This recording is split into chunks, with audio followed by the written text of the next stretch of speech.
Hey, She Slayers, and welcome to another episode of She Slays the Day podcast. I am your host, Dr. Lauryn Brunslick, and I'm having a hard time getting into back into podcaster Lauryn mode. I've spent the whole morning on phone calls with people about the Multipassionate Chiropreneur course that, well, depending. If you're listening on Sunday, it drops kind of today, kind of tomorrow. If you're listening after the release date of this, it's officially live. If you're listening way in the future, it's dead to you. Forget it ever happened. Just disregard this.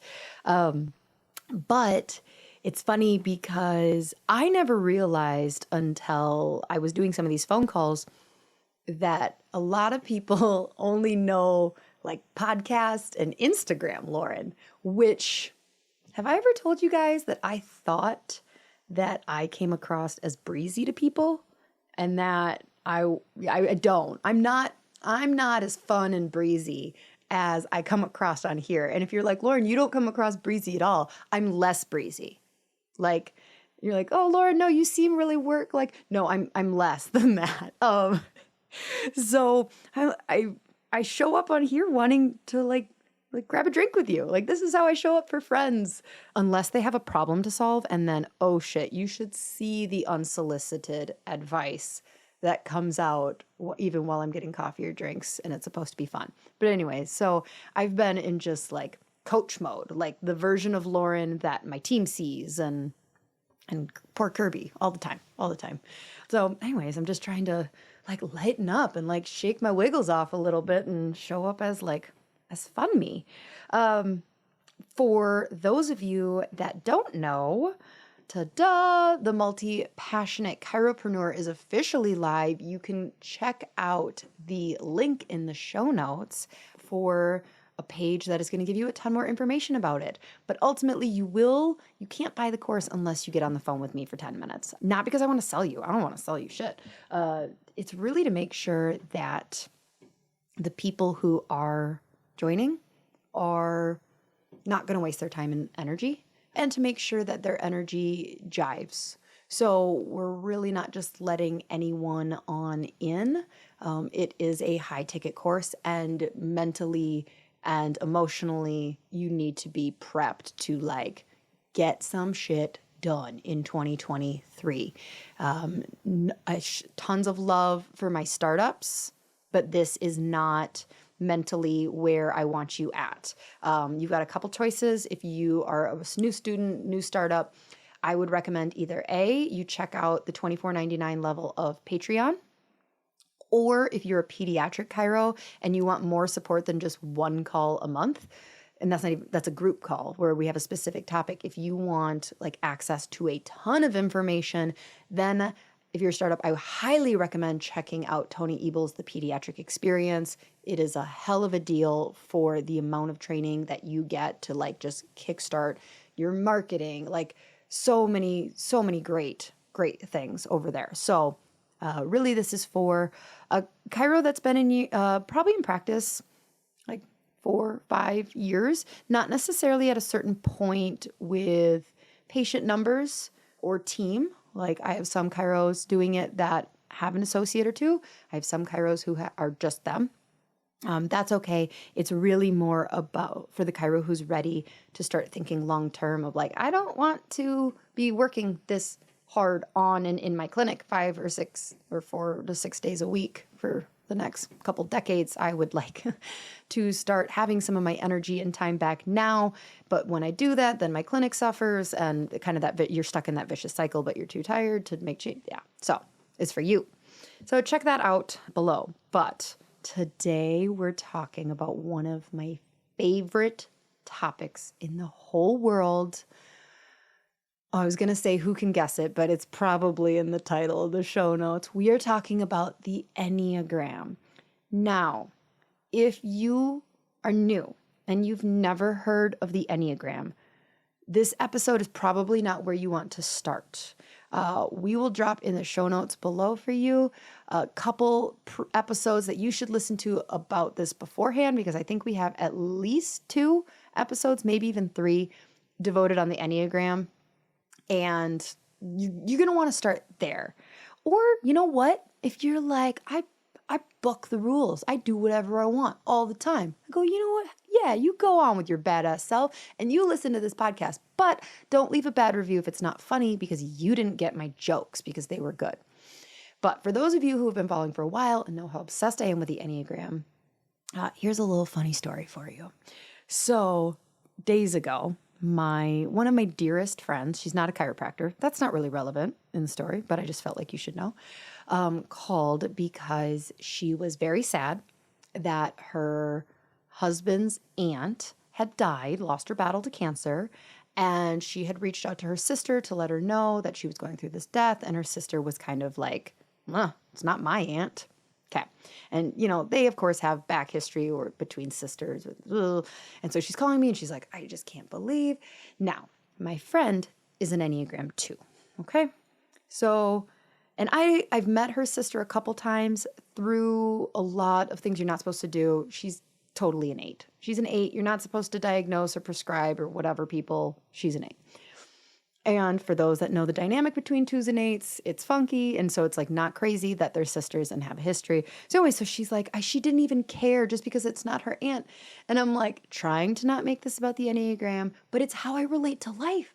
And I felt like the advice I could give was really, really good if she could see the bigger picture. And so I was like just trying to explain how like, your sister's probably an Enneagram 8. And so what happens is under stress. And so I go into this big long thing trying to comfort my friend who's like kind of grieving, but also pissed at her sister. Not kind of grieving, is grieving and is pissed at her sister. And here I am just bringing up the Enneagram again. So for those that know me and love me, know that it is a flaw, or is it a strength? I don't know. But we are talking about the Enneagram today. And it's with a funny person. She's a comedian who studies the Enneagram.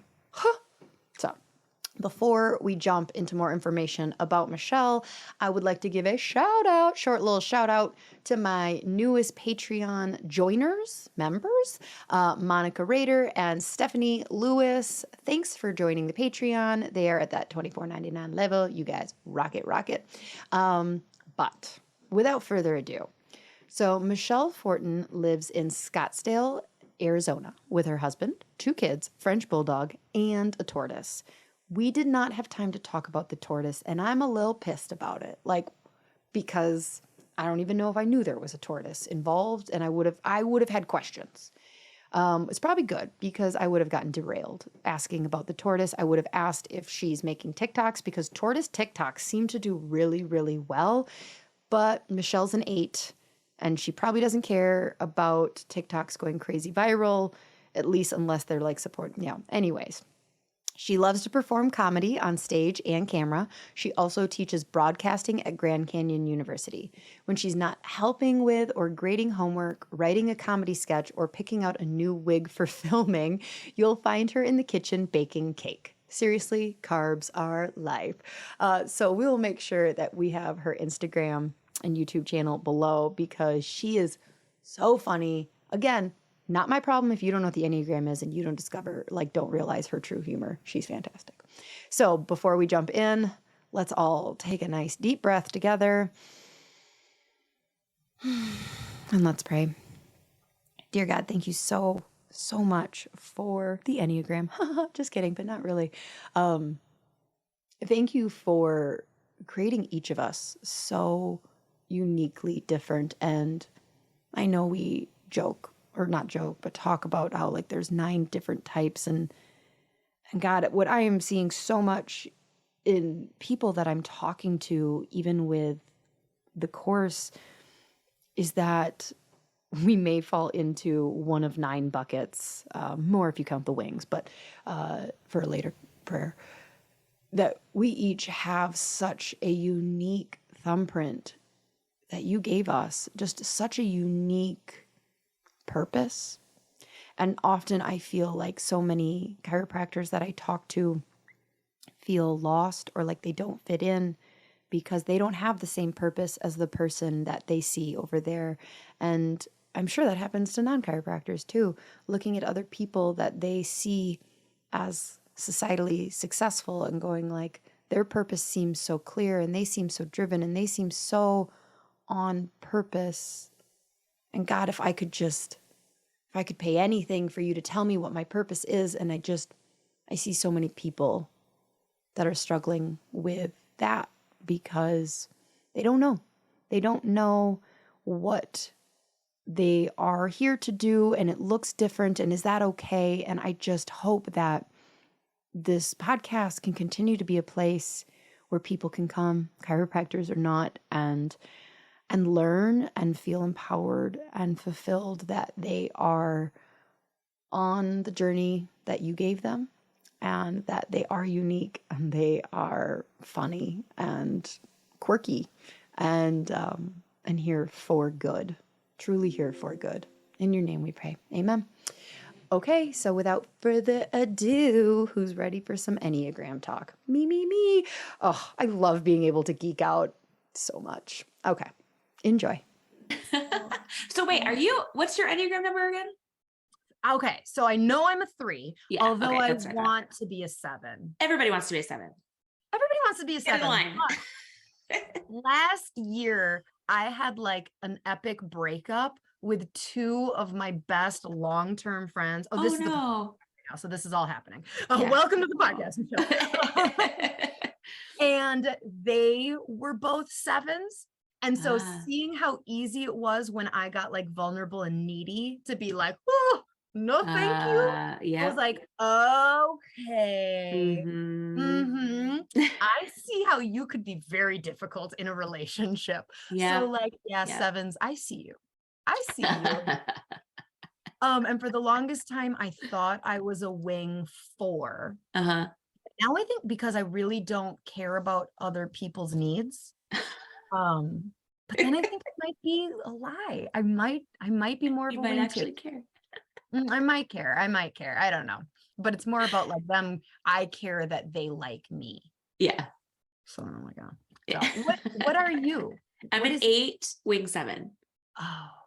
Yeah. Oh, okay. 8s are okay. So do you go with this like you're not allowed to diagnose people?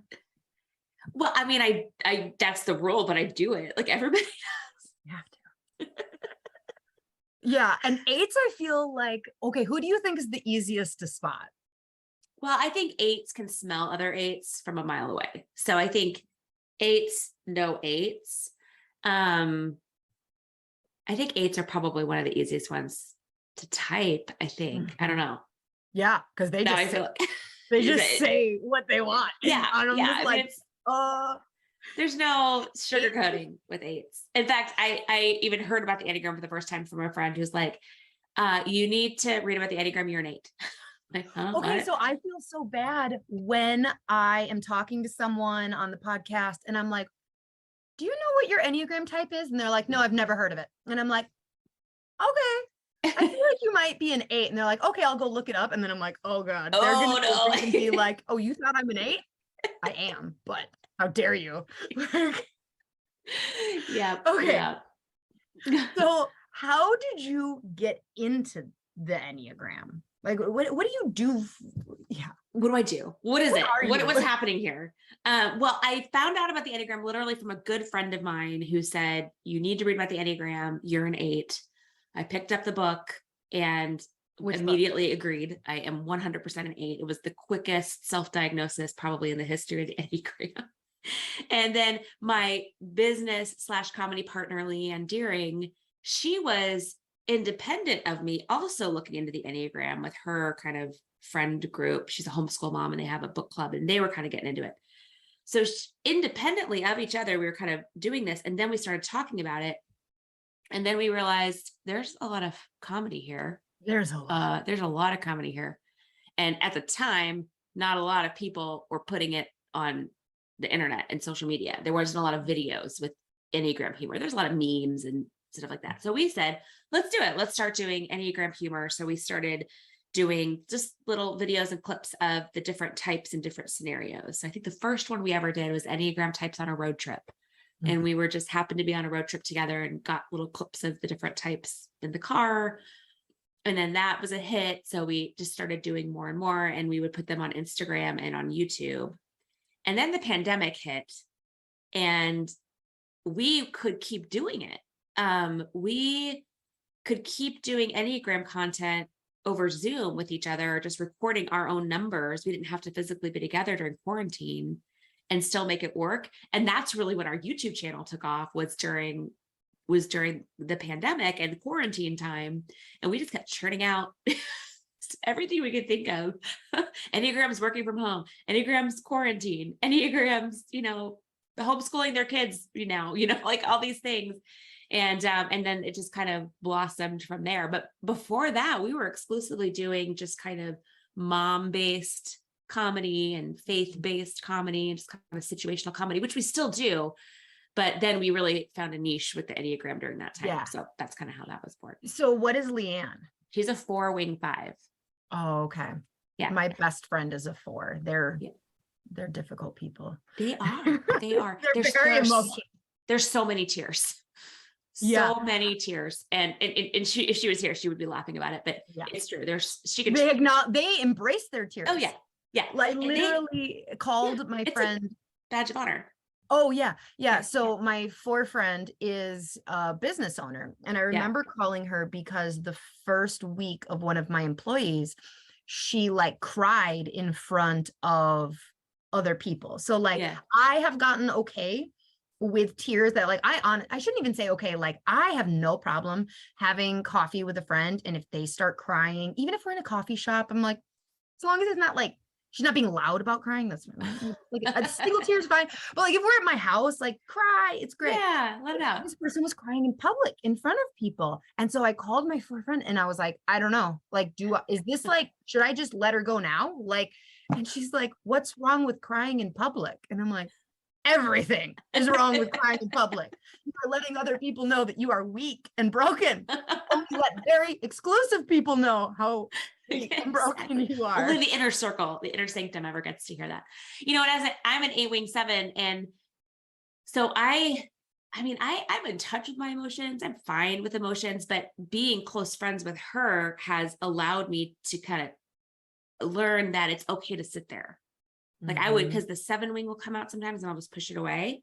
And with her, it was just, I would just kind of observe and learn that it's okay to sit in your emotions and feel that and then move on. So that's been, and then she's also learned from me that, it's okay to speak up for yourself and, find that hill you're going to die on and stake your ground. Right. Okay. So it's been a very 3 question for you. Okay. So, all right. So you start as comedians, and then you hit this kind of gold with this niche. Now the niche you picked is a nerd out niche where people are like, so where do you see the like next step as far as like, do you see it being like, we want to get on comedy stages? Or like, where's the money going to come from? More leaning into the comedy, or like, oh, people want like us to teach them in a funny way about the Enneagram. Right. That's a really 3 question. And I love it. Where are you going with it? I know. And I think I need to hire a 3 to help me out with that actually, because we are already doing tons of live shows. But we don't do the Enneagram in our live shows. We get hired a lot by churches for women's night events and stuff like that. Oh, so this is clean humor. This is clean, family friendly, fun. We have this whole bit about the church ladies going through purses and finding things in there that are sinful. It's really a lot of fun. But the Enneagram, we haven't really even tried to do it live on stage. That's just been primarily this video world. But I would love to continue that comedy. We have a lot of ideas on how we can do improv comedy with the Enneagram. And we want to do that. We just haven't really had the opportunity where we have an audience who knows about the Enneagram. You know what I mean? Like we haven't been invited to an Enneagram specific event, basically. Like I think we would need to test it out at an Enneagram conference, or, people who come for an Enneagram speaker, and then do our comedy there, and it would be a hit. If we did it at one of our other events, people would be like, the what? the who, the Yeah. Myers-Briggs, you know, it just there'd have to Mm. be the education there. So at the moment, trying to figure out where that would go together, but I have no, at the moment, intention on becoming an Enneagram expert or certified or anything like that. I like leaning into the humor, and I like the fact that with comedy, we don't have to have it just right. You know, Mhm. and people will say, "Oh, I figured out I was a 4 by watching your videos." No, you didn't. You didn't. You need to do Our a lot videos are more. not for education, they're for entertainment. So go read a book, like go take a course. That's not how you tell your number. So just to Have be there you found entertaining. Yeah, have you found though, in order to hit, because like so much of it, like when you hit that 3 just right or that 2 just right, it's this resonation. And in order for it to be really funny, it's Yeah. got to resonate. So how much Yes. research have you had to do? Have you found yourself having to like do Yeah. to Well, understand? we have done. I mean, we've read a bunch of books.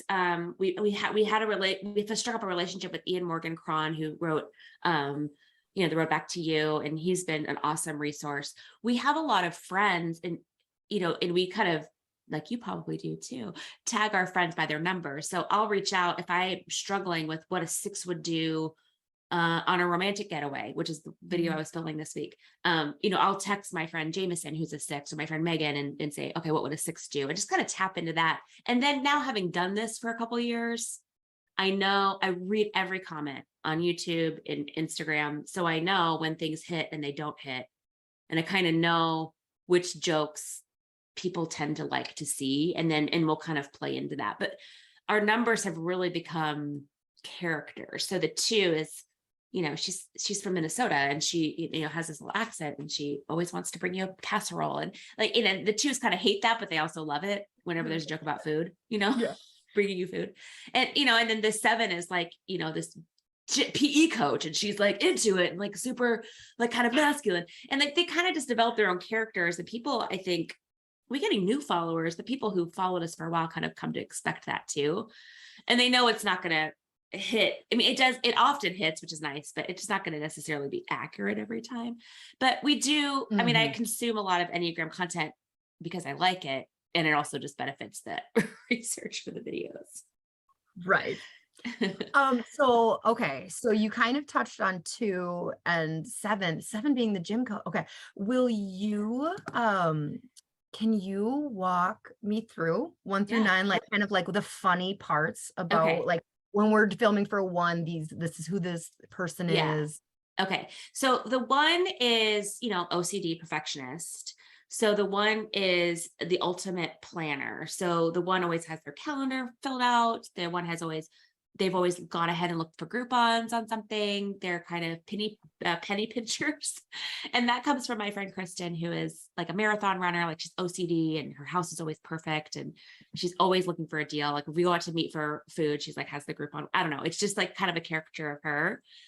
And then the 2 is, you know, the servant, and always looking to help. So they're always like kind of this, like, I'll tell you, like, I filmed the 2 with my husband this week. We were on like a little getaway, and the 2 was like, you know, here we are in this romantic getaway, and he wants to go fishing. And the 2 is like, whatever you want, honey. I'm just happy to be here with you. And this is great. This is awesome. You know, like, they're just like, so, you know, self-sacrificing, but they're not happy about it. You try to tell that through the nonverbal. That's what they'll say. And then the 3, of course, is go-getter, entrepreneur, doing all the things. So I actually just keep going back to my example of the romantic getaway, because that's what's top of my mind. But the 3 at the romantic getaway, we went to this like cute little chalet inn. And so the 3 is all Very excited Instagrammable. and yes, enjoying it. But then all of a sudden pivots to like, how much did this cost to renovate? Can I open one? Where would I go? Where's the market that needs an inn? I could totally do this. Let's do it. Let's nail that. Let's grab the URL. You know, like, that's the 3. And always They adding also something. need the world to know that they're Yes. at that chalet. Oh, Like, yes. I Yes. once went to a spa, a gorgeous, like very expensive spa in Wisconsin, which is kind of sounds like an oxymoron, but it exists. And Was there cheese? I just want to know. It wasn't, of course, there was a charcuterie board. And they said like, okay, so once you get into the spa, 0 cell phones, they must be locked in your locker. And I like said to the person, I was like, is there an exception for influencers? And she like, I was joking, but like, how can I get my phone in there? How am I supposed to tell everybody else in the world I am lounging at a spa and you're working? Haha. Yeah. No, you need that validation. And you know, like that's a funny one though, because some threes will be real defensive about that. Like, no, I'm not. Like, well, you are, but you know, it's like, so it's kind of like trying to play to that without actually saying it. You know, like that's kind of the nuanced thing that we've had to find with the threes is how do we show this without blatantly saying it? Because if you say it, I get a lot of feedback from threes saying like, that's a stereotype. It's not true. Okay. But every influencer is a three. Good part of the 3 and not the bad. Okay. Right. All right. We're going to come back to that because that's got to be its own thing. All right. Okay. Keep going with 4. Okay. So the Enneagram 4 is the romantic. The Enneagram 4 is always lost in thought, never quite making eye contact, is always kind of like dreamily looking over, very slow talker, thinks really big. You know, they're a unique snowflake. There's nobody like them. And on the romantic getaway, the Enneagram 4 has read a poem to her husband that she's written and like is crying, always crying. And finishes the poem and then turns to her husband and says, okay, it's your turn. And he's like, huh? I know, poor Jane. And I always, you know, of course it's always Leanne, you know, because she does some of the videos with me. I do a lot of them by myself now because she's homeschooling 4 kids. So, you know, her time is, but yeah. And so it's, I feel like it's so easy to pick on her because she's just, I know her so well. And then the 5 is the walking encyclopedia who knows everything about anything and loves information. So the 5 on the romantic getaway has now researched the entire history of the town, has found the local museum, knows when it was renovated, what it was before, has chosen to kind of dive deep into that bit of information and, you know, always just has, you know, knowledge and is very proud of themselves. Like, you know, I brought this information and, you know, you should recognize how great I am for knowing this. And then, and the 5 always is usually always wearing glasses just to kind of drive that home. Yep. And the 6 is the loyalist / worst case scenario person. So the 6 is the person who bought the trip insurance, who had a backup reservation at another hotel down the road, just in case, who packed food in case the restaurants in the small town were open, brought extra bottled water, you know, like has kind of a backup plan to the backup plan. But then there are counterphobic 6s. And this is an area that I'm learning about because I typically play to this loyalist / worst case scenario thinker for the 6s, but I'm learning again through comments and feedback from followers that there is this counter type that looks a little bit more like an 8. And so I'm trying to kind of lean into, yes, they feel this way, but it's not like a meek thing. It's a fierce thing about 6s. So I'm still learning about that and trying to work that in. Yeah. Somebody kind of said that, like, think of the counterphobic 6 like the freedom warriors, like almost like the this is terrible, and so we're not going to, but like almost like the Trump followers. That's exactly where I went in my mind. But like off, well, the 6s, because I could make some great off jokes all day long about off-grid people being 6s, you know, like the militia, there's, you know, I don't know if we have to edit that out, but I mean, like, that's kind of the go-to in my mind. But I think the mindset being not necessarily worst case scenario, end of the world thinking, but more like being prepared because that's what you need. It's a responsible thing to do. And that's that being the mindset. So just kind of trying to, because I do hear from 6s that they get kind of sick of that kind of go-to joke, which, you know, I mean, sometimes it's the easiest thing and I do fall back on that sometimes, but I do try and think about that when I'm doing 6s. I would say lately 3s used to be the most challenging for me, but lately it's 6s that I end up doing probably last because I'm kind of almost overthinking it because I have all these voices in my head right now about the 6s. The 7, you know, sounds like the gym teacher. She's down for anything, man. Like hop on a plane, give me my passport. It's always updated. I'm ready to go. Let's do this. Let's not plan anything. Let's just throw a bunch of clothes in a bag and head out. I don't know where we're going. I should probably look that up in my GPS.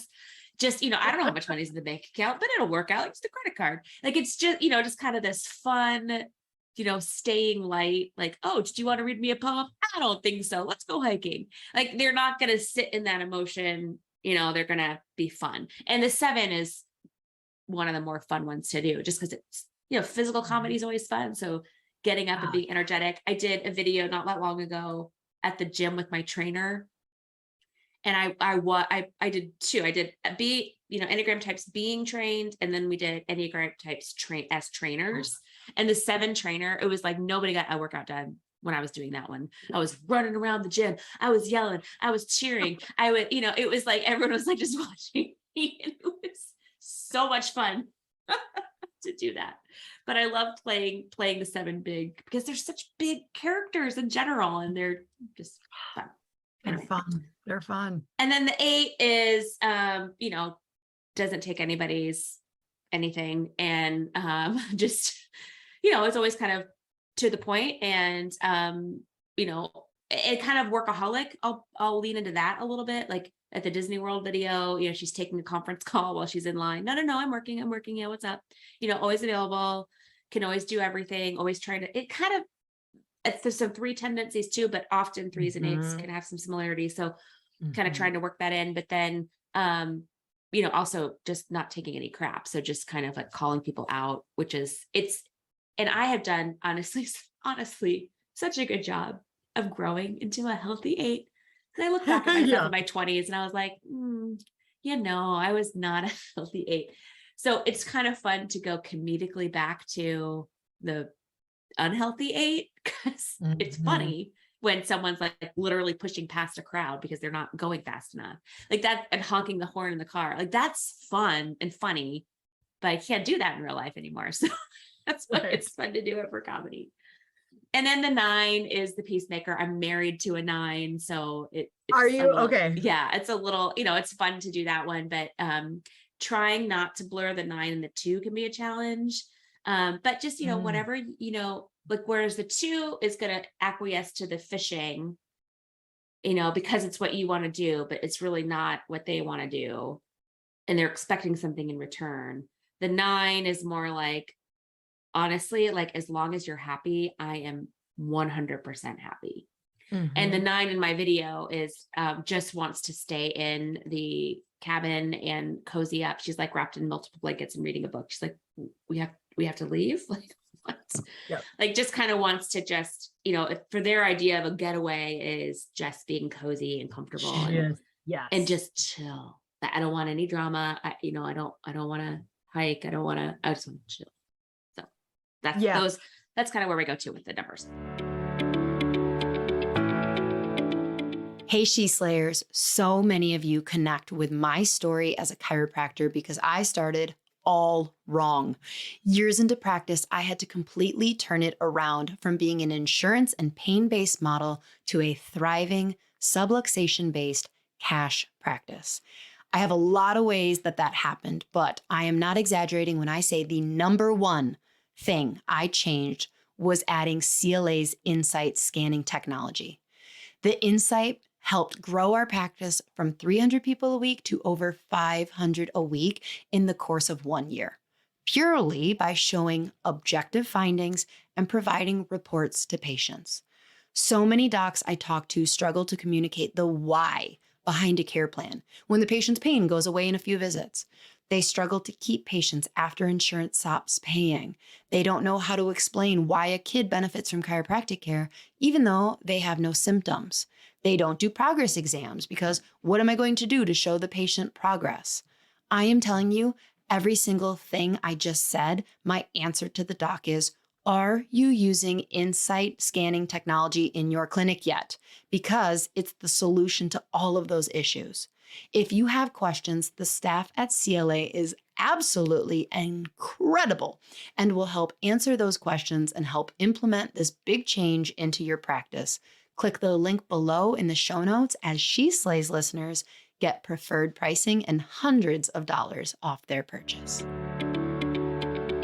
Hey, She Slayers. When I first started practice, I thought I needed to dress a certain way for patients to trust me, and I spent hours trying to design communication and marketing materials that worked. After 12 years of practice, here's a couple things I've learned. 1, I don't have to wear dress pants and button-ups for a patient to take me seriously. And 2, why recreate the wheel when a design professional has already done all the work for me? Well Aligned offers solutions in both of these categories. They have the coolest and most comfy chiropractic shirts that will showcase your personality, as well as beautifully designed communication and marketing tools to help drive new patients, get more referrals, and gain better retention in your practice. From the best chiropractic apparel to modern patient education materials, Well Aligned has you covered. All She Slayers get 10% off plus free shipping on orders of $75 or more with promo code SheSlays. Visit www.wellaligned.com to save.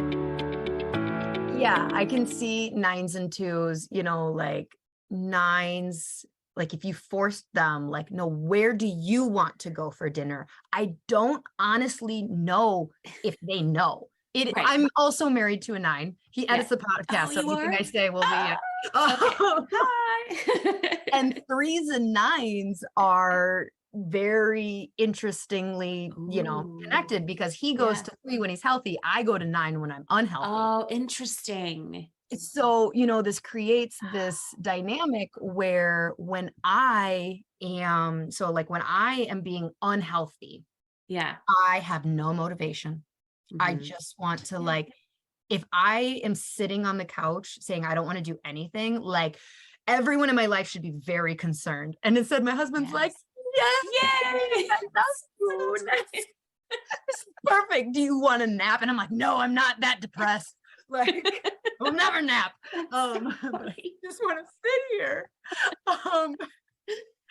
And so sometimes I feel like a 9, if you ask what they want to do, it's like they've never been asked that question before. Right. And it's like, no. It's funny because we both started therapy separately. And his therapy takeaway was just he wanted to be as I figure out me, I just don't want it to affect us, because I might have to say no to you. And I'm like, I love your husband. That's so sweet. I know, he's amazing. And and me, I'm just in the moment, yeah, whatever, just fine. I'm sure he's nailing it. And in the future, when he does go actually, I don't want to do that. And I'll be like, I'm sorry, what? What'd you just say? Did you just say no? Sounded like you said no. Are you sure you're pronouncing that correctly? I think you meant yes. Right. Yeah, my husband jokes that he has to be a 9 because he's married to an 8.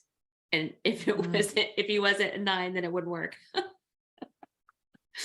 But yeah. So 8 wing 9 is he a 9 wing 8 or a 9 I 1? think he's a 9 wing 1.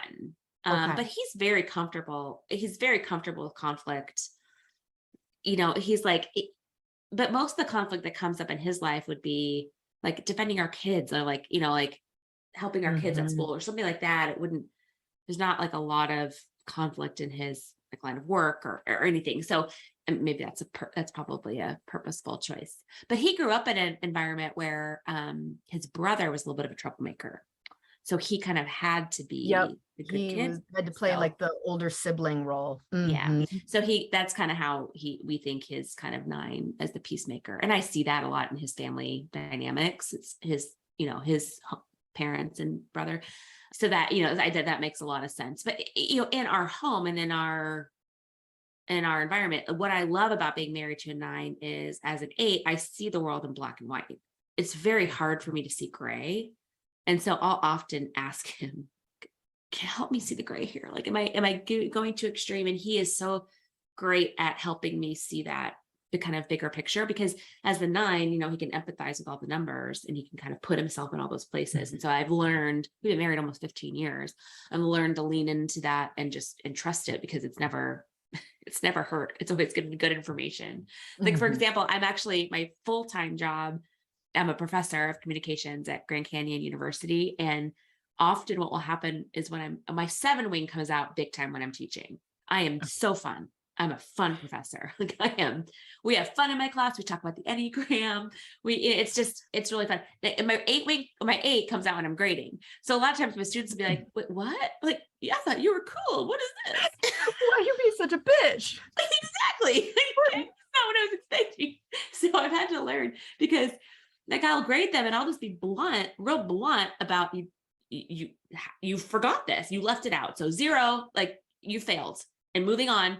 And then these like sweet little 19-year-olds will be like, like, can I do it again? No, you can't.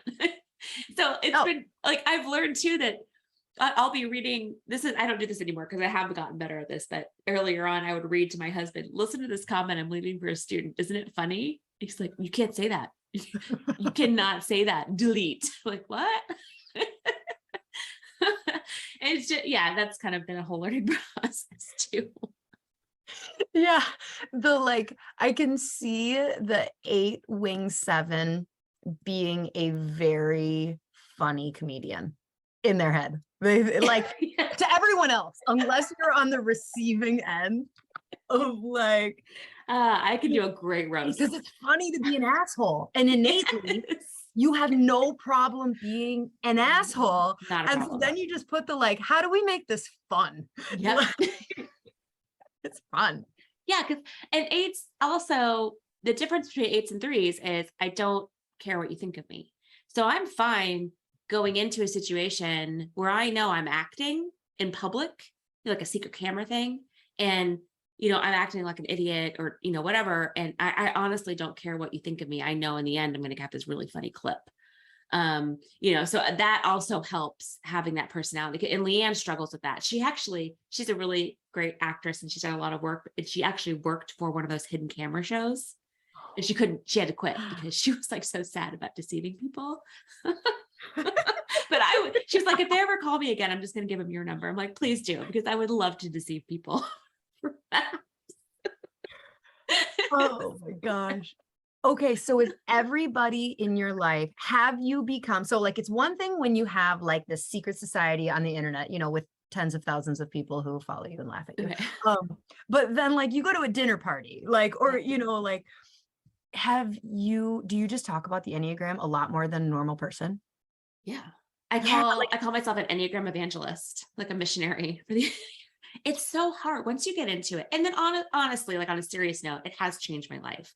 It doesn't replace, my relationship with the Lord or anything like that, but it has enhanced my understanding of myself, my understanding of my marriage, people around me so much. You want to talk about it. So when, I'm talking with someone, like you were saying at the beginning of our conversation, you're always like, can I interrupt you for a second? Are you an Enneagram 5? You just want to talk about it. So the lens you're putting everything you're saying through. Yes. And then I'll go out with friends and we're meeting new people. They'll often introduce me and they'll say, just so you know, she will talk about the Enneagram at some point. So you've been warned. Do you know your number? We're just going to go ahead. Let's just get it out of the way. So yeah. So we do. And yeah, I do end up talking about it more than the normal person. What about you? Do you? Oh my gosh. I struggle to relate to someone and have a meaningful conversation and give advice or just sit and listen to them venting. Yeah. If I don't know their Enneagram, because it's the filter in which I put things through. And so I have a brother-in-law who has refused to take, maybe we can figure out a type right now, has refused to take a test because he doesn't, and it just drives me crazy because he'll respond to a text. Yeah. And I'll be like, is he mad? Or is he just an 8? Is he an 8? I think he might be an 8. I was going to say, if he is refusing to take it just because he knows it bugs you, he's probably an 8. I could see it, but he's the kindest person in the world. And so, but he's got this deep side that I'm like, I think you could be an 8. And if I just understood that this was you, then I can know oh, you didn't mean that, or you're not this or, yeah, no, definitely. just started therapy, like I said. Yeah. And so this is like the intro session, which I'm just like, da, da, da, and she's asking me the questions. One of the questions she asked was like, you know, what's your comfort level with going too slow versus too fast? And I said to her, like, well, if we're going slow, I guarantee you I'm allowing that, because like, we won't be going slow. And she's like, oh, okay, you know, and so she's like still asking these questions. And so she explains the process. And in my head, I'm just like, I am actually paying extra. You pay extra for the first hour with this person. And we spent 15 minutes doing like clerical paperwork. And I'm thinking in my head, was I supposed to show up extra early? Because I showed up 10 minutes early. They told me to show up a little early. Yeah. But shit, am I paying for time that if I would have just showed up 15 minutes early, then I'd be getting this full time. So I'm thinking just this whole time, because she's like going through and explaining the paperwork that I'm signing. And I'm just like, whatever. Don't get this going. Come on. I'm not going to read these 5 paragraphs and waste time. I want to talk about me. She gets to the end and she's like, okay, do you have any questions for me? And I'm like, yeah, are you an Enneagram 1? And she's like, an Enneagram, I don't know what that is. Oh. And I just go, I don't know if this is going to work. And I laughed because I was like mostly joking, because I was clicking with her a little bit. She wasn't like an annoying one. Right. She was like, I'm like, all right, I could use some of this. But then for the next 45 minutes, because we used up a big chunk, she's like, so tell me about yourself. And I was like, wow, if I could just say, well, I'm an Enneagram 3, I would save so much of your life. And then we get to a point where she's like, well, tell me about your husband. And if I could be like, he's a 9, things would just be like, oh, so you're there should be a filter in therapy searches for if someone knows the Enneagram, because my therapist is an Enneagram 9, knows and loves the Enneagram, and it's you just leap over so much stuff that you don't have to cover. And then if I was talking with things about my husband, she could bring so much insight to that, because she's the same number as him. And also I think a 9 therapist is great, right? Because you can empathize with all the numbers. Probably every therapist should be a 9. But I get you. Like, I don't think this is going to work. Like, that's exactly what I said too. I need to find a therapist. Or you need to read this book before I come back. Right. So luckily by the end, she did say she was going to look it up. Good. And I was like, okay, I think you're a 1, just look it up. But I think a 1 could be a really good therapist too, because they're 1, 9, 1, 2. Yeah. Like they're. And they're organized, and we all need that, especially if we're going to therapy. There's probably like something in our life that needs to get back in order, right? So could you one could definitely be, they're so disciplined, right? I know I need that. I look at my 1 friends, my dad's a 1 too, and I'm just like, I wish I had the discipline that they have. I don't. No. Could you imagine an Enneagram 8 as a therapist? Yeah, you know what? That's a good video. Yeah. We did Enneagram types in therapy, but Enneagram types as a therapist. Oh, I'm doing that. And I'm going to play the 8. Just get it together. I mean, stop whining. Get your life together. Next. That would be so great. I feel like the 3 would be like, okay, you don't need to keep talking. I've already figured out your problem. Here's what you need to do. Okay, so you're going to do this, then you're going to do this, and then like follow up. Did you take action on everything I told you? No, you didn't take action on anything? Would grab their phone and be like, I'm going to call them for you and have this conversation. What's their number? Hi, we have a problem. Fix your life. You're welcome. You can send flowers too. Oh my gosh. If there are any Enneagram 8 therapists out there listening, you have to let us know. Like, how do you do it? How do you bite your tongue? I don't think I just don't think it's possible. I really just don't think they're good at their job. Like, how can you be a 7 and like be okay with people being so emotional in front of you? That must be hard. That has got to be very like pat is where I hand you a tissue, I think. Yeah. No. Do you want to watch some videos of cats on the internet? Does that make you feel better? Yes. Okay, so as you're nailing down the comedy, so like I feel like very self-aware people can find the humor in the like negative aspect of their number. But I don't know, like if you're looking at the broad population of people who are watching the Enneagram, like what percentage would you guess are like super self-aware? So like, you know, how do you walk that line between like, oh, it's funny to be like, oh, you like to work and you're, you know, like to be on stage, and like also like, oh, you're super vain and this, and like, or like you said, like with a 5, like, oh, they love being knowledgeable. Oh, they're also super stingy and don't like, exactly. like and they're hermits. Yeah. You know, it's funny because I think a lot of that plays into the 8. I don't care. You know, you like it or you don't. And if you don't, move on. But also I find that people who are into the Enneagram are okay with their self-discovery, because as anyone who's researched the Enneagram at all knows, a big way you find your number is by looking at your faults, looking at the areas in your life that need work. And that's often how people figure out their number, is by kind of looking at how they deal with anger, or how they, you know, deal with things that upset them. You know, where we go to is often how people figure that out. So I feel like people who already know their number for the most part are pretty self-aware. And then they watch, and I see the comments people make on our videos and tagging other people. And like, I told you were a 6. And then the person coming back, I'm like, oh my gosh, you're so right. Like, I feel like when we can laugh at ourselves for, you know, things that are, I mean, not super, super negative, but, you know, things that are just kind of thorns in our side, that you can kind of laugh at them, it makes it more palatable. And it makes it kind of easier to be like, you know, that's not the best thing about me, but that is kind of funny, actually. So I think, I mean, for the most part, I feel like most Enneagram devotees are pretty aware. Now, the general population is going to, you know, like, well, I'll try to appeal to a bigger audience and be like, you know, we did Enneagram types camping recently, 9 types camping, 9 types of campers.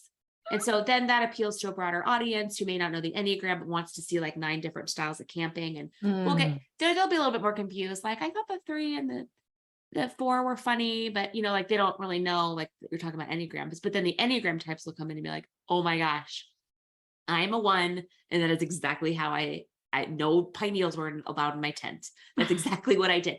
You know, so it is interesting in that, you know, I mean, and also, you know, too, as an influencer, like you've dived into your niche really well. I mean, we have to find our niches and find our people, and you're not necessarily going to apply to a broad audience anyway.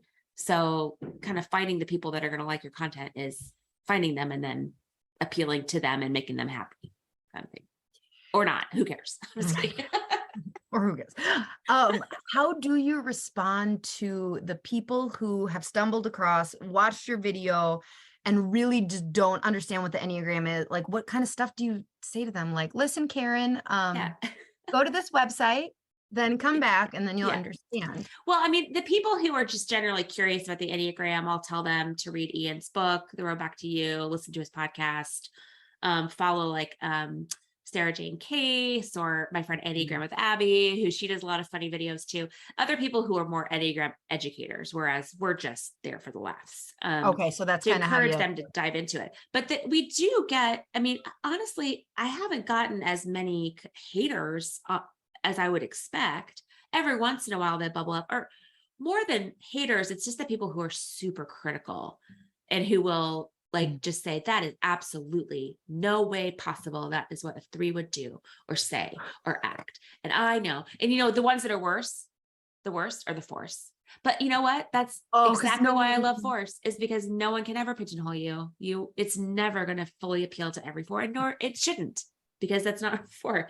But they'll say, you know, they'll just be like really angry that this doesn't appeal to them. And I've learned, and you know, too, as your audience grows, your platform grows, you don't have to be real defensive, because people step in for you. So the people who've been loyal followers and really understand the comedy, they're the ones who will step in and be like, that's funny that you said that, but you're a 4. So have a nice day.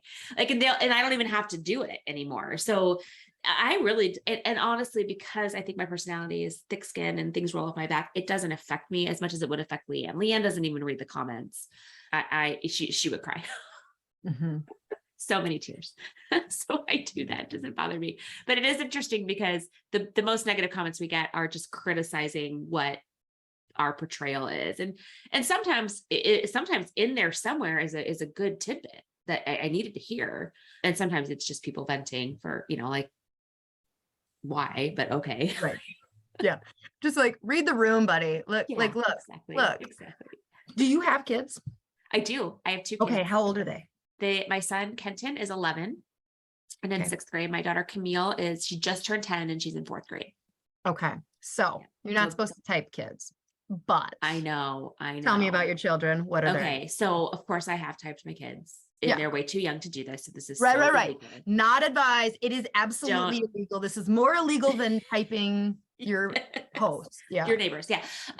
So I'll start with my daughter because we really thought she was a 7 because she's just an extrovert, social butterfly, spontaneous. Like if we're playing a game, like Settlers of Catan, I don't know if you've played that game or people play that game, it's a strategy game. So you kind of have to be in it for the long haul. You have to kind of take some moves that don't do much, not much action because you're building up what you're going to do. Girlfriend can't handle that. She has to always gamble.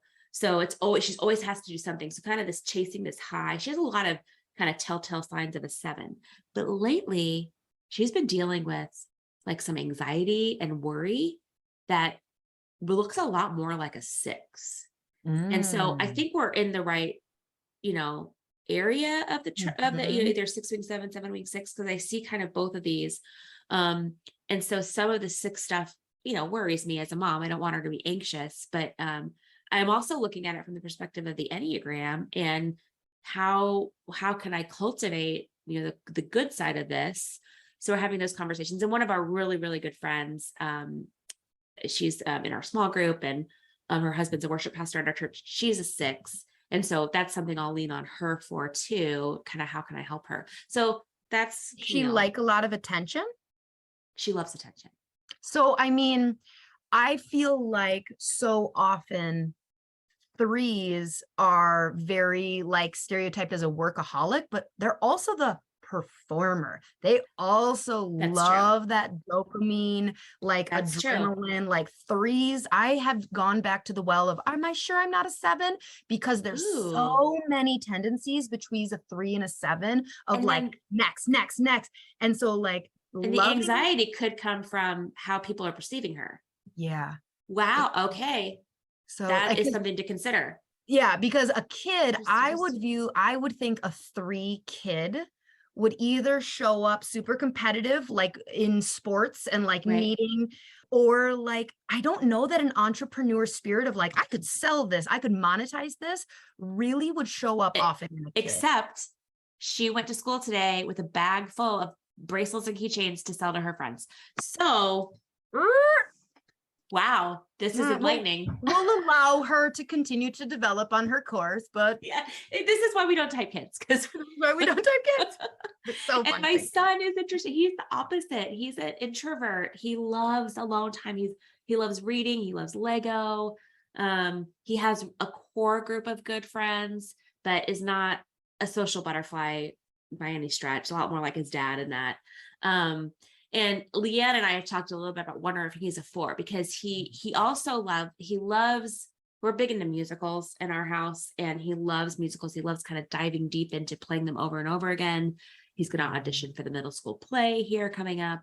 So there's some artistry in him that I think leans to a 4. He's much more gifted in the arts than in sports or in academia.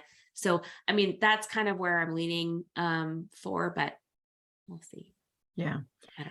So I have 2 girls. One's going to be 8 next month, and she is an Enneagram 8. There is no ifs, ands, or buts about it. You're not supposed to type kids, but so sorry you're dealing with and this is where like when we come back to like, how annoying are you with the Enneagram? When I sat down with her parent teacher conferences last year, I asked like, because they're like, sometimes she can be so kind and just like take a kid under her wing. And I'm like, but then sometimes, if somebody is doing something that she doesn't think they should do, like basically the teacher is saying it's okay for her to break the rules if she doesn't agree with them. But if another kid breaks the rule, he will enforce it. And they have to literally say, it's not your job to enforce this. And so like, literally, I'm just like, Well, do you know what the Enneagram 8 is? Like, Right. you know, like I can only change so much about her innate personality. If you understood what an 8 was, she would make a lot more sense to you. Yeah, that's so funny. So I'll tell you, as a former Enneagram 8 child, now Enneagram 8 adult female, it's tough being a female Enneagram 8 in this world. That's a lot of our personality traits are masculine and admired in men, and women are, categorized as bitches if you're me. But I will say, as a kid, and my mom and I have gone to therapy about this actually, having a seat at the table was a big deal. If decisions were being made, my voice really needed to be heard. And if it wasn't, I acted out. So if any kind of big decisions are being made in the family, like allowing the voice of an Enneagram 8 kid to come in and be heard and validated, that's my little tidbit. That'll be a big thing for her. That is really helpful. And you know what? I can see that just even playing out with like dinner, of like, if she contributes to the conversation, she's just so much more likely to eat it, even if it's like, a food that she wouldn't normally eat, if she okays it. Yeah. And that comes too from my husband hates this about me, loves me, but doesn't like this about me. I don't want you to tell me what to do. Like if we're laying in bed at night and we're both on our phones, as you do, and he goes to bed and he looks over and he's like, you should really get off your phone and go to bed. And I may have been ready to set my phone down in that moment. I will stay up for 3 more hours. Do not tell me what to do. You are not my dad. And that attitude is in kids too. So you don't want to cater to that, because kids need to adhere to authority and respect and all that. But also you need, that's innate in us as 8s, is this: do not boss me around. Do not tell me what to do. And I will react. And even as an adult, I react just like a kid. I'm like, oh, really? Well, watch me. I'm going to be sleeping. Oh, no, you didn't. I don't care. No, you didn't. Yeah. Prove you're wrong. I retained my own power and autonomy. Exactly. So like even something as simple as dinner, not telling them this is what you're eating, but offering options and letting them choose, even that little thing can negate it. You'll circumvent so much conflict. That's helpful. What's your other daughter? So my oldest, so she's actually really into the Enneagram. She'll hear my husband and I talking about it, and we've kind of tried to, I don't want to say protect her from it, but like she's asked to read Road Back to You. She has it up in her room. How old is she? She'll be 11 in April. So she's 10. Wow. That's awesome. Yeah. And she's had that book up. She's been very interested for like the last year. She'll be like, well, what do you think I am? Or, if I'll make a joke about my youngest being an 8, because back to the conferences last year. And my oldest will go like, well, what do you think I am? And we'll be like, oh, honey, we're totally kidding. You don't type kids because your personality is going to grow. And she's like, well, can I read about it though? And we're like, sure. Okay. That's amazing. So she reads a little bit. And she comes back down and she's like kind of sad. And I'm like, what's going on? This is why I told you shouldn't read it. And she goes, I just don't want to be a 4. And she starts crying. Oh no. She's like, I don't care if I'm any of them. I just don't want to be a 4. That's probably what she is, though. I know. And there was no way in hell I was going to tell her, oh, that's how you find your Enneagram. The one that you're like, no, nobody can know this about me. Exactly. No, that is not who I am. I would be anything except that. And I'm like, she's crying about it. Oh, sweetie. I know. So I'm like, oh, okay. Well, good thing that we got. Well, like, you know what though? If she's interested in researching, maybe she's a 5-wing 4. Right. Absolutely could see that. Absolutely could see that. So yeah, they're funny. Oh, my cheeks are hurting. That's so funny. So okay, well, we could do this for hours. We could. You just wish that all of your friends, like everybody in your life, just loved and like the Enneagram as much as you, because then you could just like, right? I know it really does unlock a new level of, like you and I, look, we've never met before, but we can just dive deep and talk about like brand, things, because it just eliminates so much information that you have to sift through with people. There should be like a dating app that's Enneagram. And like, I don't know which numbers are best for which numbers. We won't let your husband listen. Yeah. What Enneagram type would you choose? Ooh. I mean, I don't know. I think everybody would pick a 7 because they're misinformed. I'd go, oh, I want to date a 7. And you'd be like, well, I think dating a 7 would be super fun. Marrying a 7 would be a nightmare. I'm going to offend all the 7s in like a heartbeat here. But like, I don't know. I feel like a 7 is like, who's the most likely to like leave you at home while you're pregnant to go out exactly. to the bar. Or like drain your bank account because I don't know, they wanted to buy a kayak. You know, I don't know. Like it's just, or go like around the world. Yeah, I feel like dating a 7 would be so fun, but marrying a 7 would be a bad choice. Unless you are an Enneagram. You know, the Holderness family, they're comedians. They just won the Amazing Race last season. Wow. He's a 1 and she's a 7. But you wouldn't think that when you see them in their videos, they kind of flip. And 7s go to 1 in stress and 1s go to 7, you know, like they're a counter. But I listened to a podcast episode with them and that was interesting. So that would work. If you're 7s and 1s, you balance each other out, you know, and you understand each other. So that might work.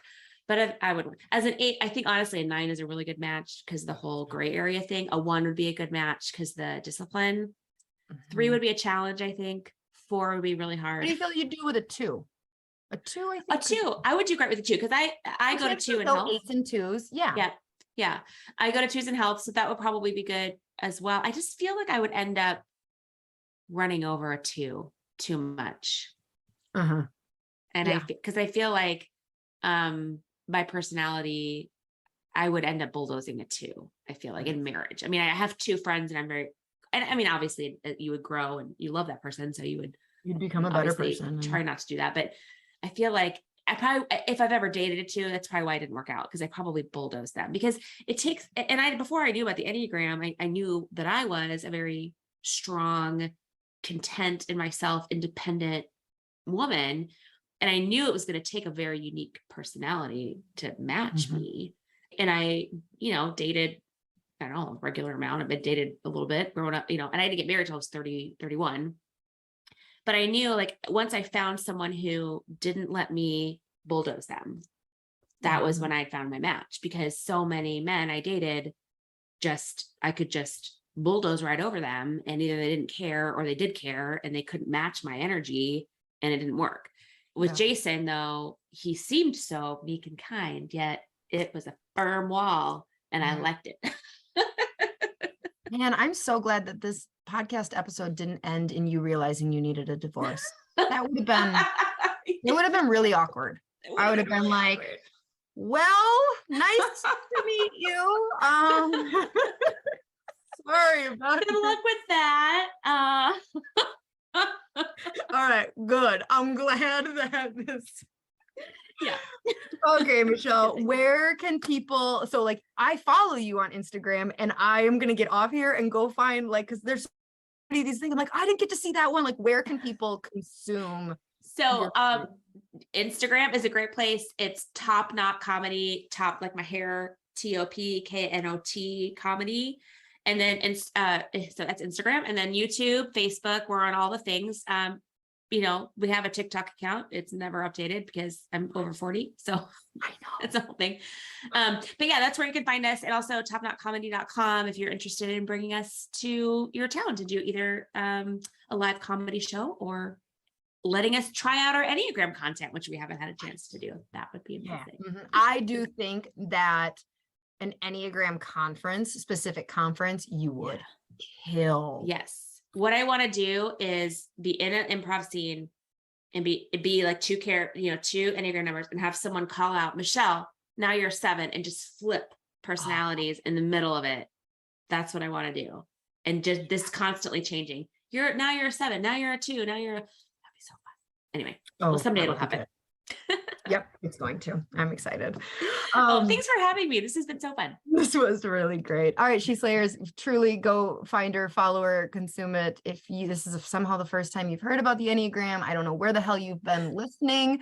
We'll have those resources. The Ian Schultman. What's his last name? Ian Morgan Crone. Is that Road Back to You? Yeah. Oh, and he co-wrote it with Suzanne something.